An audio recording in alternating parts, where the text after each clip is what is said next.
Hey, I was thinking this morning about something that I want to share here, and that is I've noticed about myself that I have the tendency to travel anxious.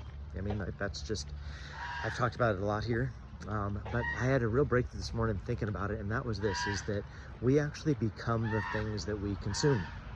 And what I mean by that is, we all understand when it comes to diet, really, what do they say? It's like 80% kitchen, 20% working out, and maybe the variable shifts, right? Maybe it's a 60-40, whatever you believe in that regard. But I do think a lot of it comes down to, well, what are you consuming? What are you eating? Because that's probably what you're putting in your mouth, not what you're trying to burn through in your workouts, right?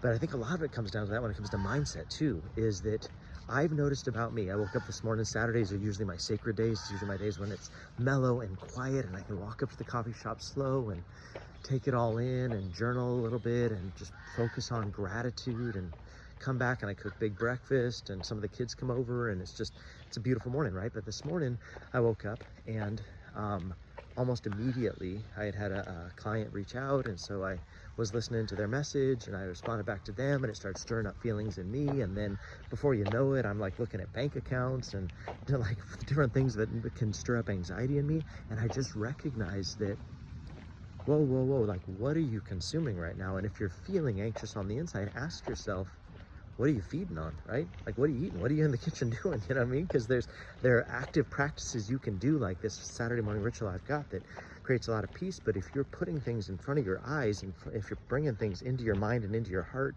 that are inspiring something you don't want to be, ask yourself, what am I consuming right now? And so I want to challenge you this morning, whatever it is you struggle with, if it's negativity, if it's sourness about the government or about the news or about whatever, how much of that stuff are you reading? How many of the blog posts are you consuming that are people just like you that are writing negative things, and then you're like angry all the time or frustrated all the time? Or maybe you're like me with anxieties, and you need to ask yourself, how much of that am I putting in front of myself on a daily basis? And what are things that I could put in front of myself instead? For me personally, if I can just take some time to focus on gratitude and the things that I love about my life, and then I have a 3-piece thing that I do every morning, and that is practice gratitude, remembrance, and I think through like things that God has seen me through in times past in my life to remind myself I'm going to make it through whatever I'm going through now.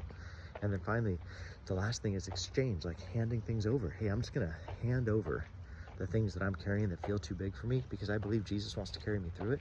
I think that if you'll get into the habit of asking yourself, what am I consuming? Is it producing the things I want to be? If I don't like things about myself, is it something that I'm feeding on that's contributing to that?